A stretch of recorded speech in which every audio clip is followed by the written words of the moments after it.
ರಾಮ ಮಂದಿರ ಈ ಹಿಂದೆ ಪಟೇಲ್ರವರ ಏಕತಾ ವಿಗ್ರಹ ನಿರ್ಮಾಣವಾದಾಗ ಕೆಲವು ಟೀಕೆಗಳು ಕೇಳಿಬಂದಿತ್ತು. ಏನು made in India, Atmanirbhar Bharat ಅಂತ ಹೇಳ್ತೀರಿ, ಚೈನಾದ ಲೋಹಗಳನ್ನೆಲ್ಲ ತರಿಸಿದ್ದೀರಿ, ಹೀಗೆಲ್ಲ ಟೀಕೆಗಳು ಬಂದಿತ್ತು. ಹಾಗಿದ್ರೆ ಈ ರಾಮ ಮಂದಿರ ಇರುತ್ತಲ್ಲ, ಕಂಪ್ಲೀಟ್ಲಿ ಆತ್ಮನಿರ್ಭರ ರಾಮ ಮಂದಿರವಾಗಿರುತ್ತೆ. ಆದರೆ ಭಾರತ ಮತ್ತು ನೇಪಾಳಕ್ಕೆ ರಾಮಾಯಣಕ್ಕೆ ಸಂಬಂಧಪಟ್ಟ ಹಾಗೆ, ರಾಮ ಮತ್ತು ಸೀತೆಗೆ ಸಂಬಂಧಪಟ್ಟ ಹಾಗೆ ಒಂದು ಕನೆಕ್ಷನ್ ಇದೆ. ಅದಕ್ಕೆ ಸಂಬಂಧಪಟ್ಟ ಹಾಗೆ ಆತ್ಮನಿರ್ಭರತೆಯ ಪ್ರತೀಕವಾಗಲಿದೆ ಶ್ರೀರಾಮ ಮಂದಿರ. ಉತ್ತರ ದಕ್ಷಿಣ ಭಾರತ ದೇಗುಲಗಳ ವಾಸ್ತುಶಿಲ್ಪದಿಂದ ಸ್ಫೂರ್ತಿ ಪಡೆದಿದೆಯಂತೆ. ಕಂಪ್ಲೀಟಾಗಿ ಆತ್ಮನಿರ್ಭರ ರಾಮ ಮಂದಿರವಾಗಲಿದೆ. ಆತ್ಮನಿರ್ಭರತೆಯ ಪ್ರತೀಕವಾಗಿರಲಿದೆ ಶ್ರೀರಾಮ ಮಂದಿರ. ಉತ್ತರ ದಕ್ಷಿಣ ಭಾರತ ದೇಗುಲಗಳ ವಾಸ್ತುಶಿಲ್ಪದಿಂದ ಸ್ಫೂರ್ತಿ ಪಡೆಯುತ್ತೆ ಇದು ಅಂತ. ಕೆಲವು ಕಡೆ ಉತ್ತರಕ್ಕೆ ಹೋದಾಗ ಕೇವಲ ಉತ್ತರ ಭಾರತ ಶೈಲಿಯಲ್ಲೇ ಇರುತ್ತೆ. ದಕ್ಷಿಣಕ್ಕೆ ಬರೆದಾಗ, ಕೇರಳಕ್ಕೆ ಹೋದಾಗ, ತಮಿಳುನಾಡು ಹೋದಾಗ ನಮ್ಗೆ ಗೊತ್ತಾಗ್ಬಿಡುತ್ತೆ ಇದು ದಕ್ಷಿಣ ಭಾರತ ಶೈಲಿ. ಇದೆರಡು ಮಿಕ್ಸ್ ಮಾಡಿದ್ದಾರೆ ಅಂತ. ಉತ್ತರ ದಕ್ಷಿಣ ಭಾರತ, ಕರ್ನಾಟಕ, ಮಹಾರಾಷ್ಟ್ರ, ಮಧ್ಯಪ್ರದೇಶ ಮತ್ತು ತೆಲಂಗಾಣ ಸೇರಿ ವಿವಿಧ ಭಾಗಗಳಿಂದ ಇದಕ್ಕೆ ಬೇಕಿರುವಂಥ ಸಾಮಗ್ರಿಗಳನ್ನು ತರಿಸಲಾಗಿದೆ. ಅಂದರೆ ಆತ್ಮನಿರ್ಭರ ಭಾರತ, ಹೊರಗಿನಿಂದ ಯಾವುದೂ ಬರಬಾರ್ದು ಅನ್ನುವಂಥ ಒಂದು ನಿರ್ಧಾರಕ್ಕೆ ಬಂದಿದೆ. ಭಾರತ ಮಾತ್ರವಲ್ಲ, ನೇಪಾಳದಿಂದ ಕೂಡ ಮಂದಿರಕ್ಕೆ ಕೊಡುಗೆ ಇದೆ. ಯಾಕೆ ಕೊಡುಗೆ ಇದೆ ಅನ್ನೋದನ್ನು ಗಮನಿಸಬೇಕು. ಯಾಕೆಂದರೆ ರಾಮಾಯಣ, ಜನಕರಾಜನ ಮಗಳು ಸೀತೆ, ಜನಕರಾಜ ನೇಪಾಳ, ಮೂಲಸ್ಥಾನ ನೇಪಾಳ, ಆಕೆ ಹುಟ್ಟಿದ ನೇಪಾಳದಲ್ಲಿ. ಹಾಗಾಗಿ ನೇಪಾಳ ಕೂಡ ಅನೇಕ ಉಡುಗೊರೆಗಳನ್ನು ರಾಮ ಮಂದಿರಕ್ಕೆ ಕೊಡ್ತಾ ಇದೆ. ರಾಜಕೀಯಗಳು ಏನೇ ಇರಲಿ, ಅವರವರ ಅವಿನಾಭಾವ ಸಂಬಂಧಗಳಿರುತ್ತಲ್ಲ, ಅದರ ವಿಚಾರಣೆ ಬೇರೆ. ಗಂಡಕಿ ನದಿಯಿಂದ ಸಾಲಿಗ್ರಾಮ ಇರುವಂಥ ಶಿಲೆಯನ್ನು ತರಲಾಯಿತು. ರಾಮನ ವಿಗ್ರಹವನ್ನು ಕಟ್ಟೋದಕ್ಕೆ ಸಾಲಿಗ್ರಾಮ ಶಿಲೆ ಅದು. ಆದರೆ ಅದೇನೋ ವರ್ಕೌಟ್ ಆಗಲಿಲ್ಲ. ಬಹುಶಃ ಭಾರತದ್ದೇ ಶಿಲೆ ಆಗಬೇಕು ಅಂತ ಇತ್ತೇನೋ ಗೊತ್ತಿಲ್ಲ. ಇನ್ನು ಮಂದಿರದ ವಿನ್ಯಾಸ ಹೇಗಿದೆ, ಯಾವ ರೀತಿ ಇರುತ್ತೆ ರಾಮ ಮಂದಿರ? ರಾಮ ಮಂದಿರ ಭಾರತದ ವಾಸ್ತುಶಿಲ್ಪದ ಸುಂದರ ಸಮ್ಮಿಶ್ರಣವಾಗಿರುತ್ತಂತೆ. ಭಾರತದ ವಾಸ್ತುಶಿಲ್ಪ, ವಿದೇಶಿ ವಾಸ್ತುಶಿಲ್ಪ ಇರೋದಿಲ್ಲ, ಭಾರತದ್ದೇ. ಅದನ್ನೇ ಪ್ರತಿಪಾದಿಸೋದು. ನಿಮ್ಗೆ ಗೊತ್ತಿರ್ಬೋದು, ನರೇಂದ್ರ ಮೋದಿಯವರು ಪ್ರಧಾನಿ ಆದ ನಂತರ ತಾಜ್ಮಹಲ್ಗೆ ಕರ್ಕೊಂಡು ಹೋಗೋದು ನಿಂತಿದೆ. ಯಾಕಂದರೆ ಅದು ಮೊಘಲರು ಕಟ್ಟಿಸಿದ್ದು ಅಂತ. ಅಥವಾ ಚಾರ್ಮಿನಾರ್ಗೆ ಕರ್ಕೊಂಡು ಹೋಗೋದು ನಿಂತಿದೆ, ಅದು ಮೊಘಲರು ಕಟ್ಟಿಸಿದ್ದು ಅಂತ. ಹಾಗಂತ ಅದು ಬೇಡ ಅಂತಲ್ಲ. ನಮ್ಮ ಭಾರತದ್ದೇ ಇತಿಹಾಸದ ಅನೇಕ ಇದೆ. ಮಹಾಬಲಿಪುರಂ ಇದೆ, ತಾಂಜಾವೂರ್ ಇದೆ, ಅನೇಕ ಇದೆಯಲ್ಲ, ಕೊನಾರ್ಕ್ ಸೂರ್ಯ ಟೆಂಪಲ್ ಇದೆ. ಸೊ ಇಲ್ಲಿ ಏನು ಮಾಡ್ತಾರೆ, ನಾಗರ ಶೈಲಿಯೊಳಗೆ ಸಂಯೋಜಿಸಿದ ದ್ರಾವಿಡ ವಾಸ್ತುಶಿಲ್ಪವನ್ನು ಬಳಸ್ತಾ ಇದ್ದಾರೆ. ನಾಗರ ಶೈಲಿ, ನಾಗರ ಇದೆಯಲ್ಲ, ಈಗ ಭಾಳ ಮುಖ್ಯವಾಗಿ ಎಲ್ಲದರಲ್ಲೂ ಕೂಡ ನಮಗೆ ಹಾವಿನ ಒಂದು ಚಿತ್ರಣ ಬರುತ್ತೆ. ಅದು ಶೈವರಾಗಿರ್ಬೋದು, ವೈಷ್ಣವರಾಗಿರ್ಬೋದು, ಮಹಾವಿಷ್ಣು ಆಗಿರ್ಬೋದು, ಅಥವಾ ಶಿವ ಆಗಿರ್ಬೋದು. ರಾಮನ ಪ್ರತಿಮೆ ಇರಿಸೋ ಮಂದಿರ ನಾಗರ ಶೈಲಿಯಲ್ಲಿರುತ್ತೆ. ಅವಿನಾಭಾವ ಸಂಬಂಧ ಇದೆ ನಮಗೆ. ಮೂಲೆಗಳಲ್ಲಿರುವ 4 ದೇಗುಲ ದ್ರಾವಿಡ ಶೈಲಿಯಲ್ಲಿರುತ್ತಂತೆ ಅದರಲ್ಲಿ. ಆಮೇಲೆ ರಾಮೇಶ್ವರ, ತಿರುಪತಿ, ಕಾಂಚೀಪುರ ದೇಗುಲಗಳ ಅಂಶ ಇರುತ್ತೆ. ರಾಮೇಶ್ವರ ನೋಡಿರ್ತೀರಿ ನೀವು, ತಿರುಪತಿ ನೋಡಿರ್ತೀರಿ, ಕಾಂಚೀಪುರ ದೇವಸ್ಥಾನ ನೋಡಿರ್ತೀರಿ. ಈ ಎಲ್ಲ ಅಂಶಗಳನ್ನು ಸೇರಿಸಿ 4 ಮಂದಿರಗಳಿರುತ್ತೆ.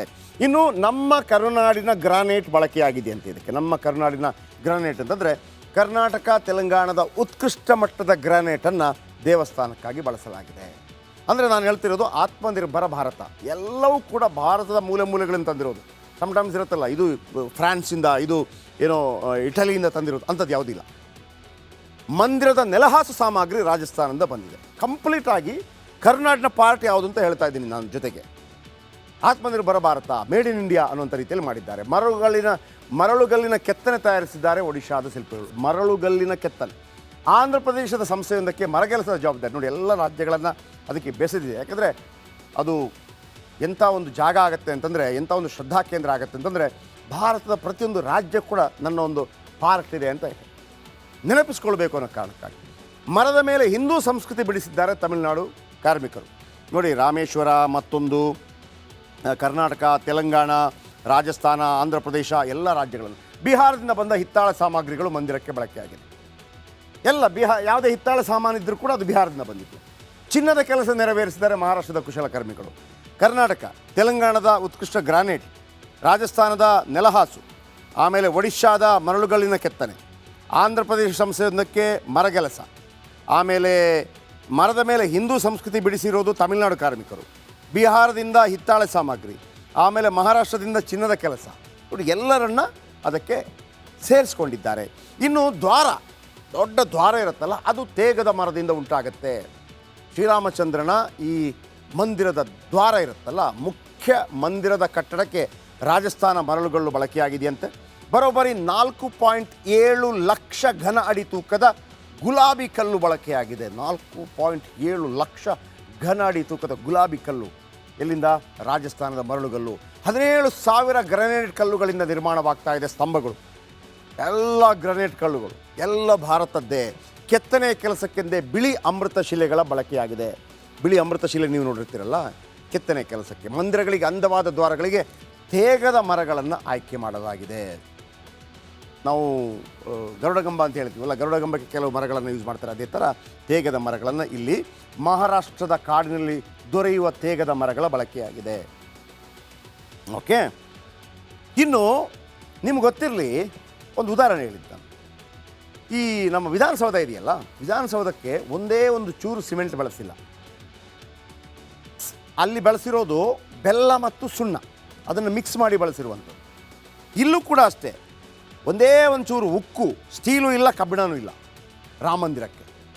ಅಂದರೆ ಏನಾದರೂ ಅಟ್ಯಾಕ್ ಆಗುತ್ತೆ, ಅದು ಅಟ್ಯಾಕ್ ಆಗುತ್ತೆ ಅಂತಂದರೆ ಯಾವ ರೀತಿ ಕೆಟ್ಟು ಹೋಗುತ್ತೆ ಅನ್ನೋಂಥ ರೀತಿಯಲ್ಲಿ ಯಾವುದೂ ಇಲ್ಲ. 1,000 ವರ್ಷಗಳ ಕಾಲ ಸದೃಢವಾಗಿ ನಿಲ್ಲತ್ತೆ. ರಾಮ ಮಂದಿರ ನಿರ್ಮಾಣಕ್ಕೆ ಉಕ್ಕು, ಕಾಂಕ್ರೀಟ್ ಬಳಕೆ ಮಾಡಿಲ್ಲ. ಕಾರ್ಬನ್ ಫೈಬರ್, ಗಾಜು, ರಾಡ್ಗಳನ್ನು ಕೂಡ ಬಳಕೆ ಮಾಡಿಲ್ಲ. ಯಾವುದೇ ರೀತಿಯ ಆಧುನಿಕ ವಸ್ತು ಮಂದಿರದಲ್ಲಿ ಸಿಗಲ್ಲ.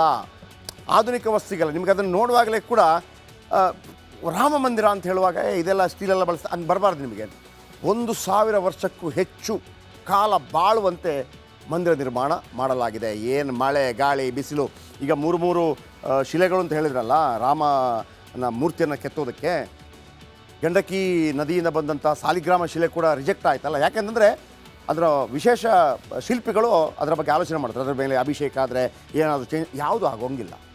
ಈಗ ನೋಡಿ, ತಿರುಪತಿಯ ವೆಂಕಟರಮಣ ವಿಗ್ರಹ ಇದೆಯಲ್ಲ, ವರ್ಷಾನುಗಟ್ಟಲೆ ಎಂದು ಶತಮಾನಗಳಿಂದ ಅದರ ಮೇಲೆ ಅಭಿಷೇಕ ಆಗ್ತಾ ಇದೆ, ಒಂದೇ ಒಂದು ಚೂರು ಚೇಂಜ್ ಆಗಿಲ್ಲ.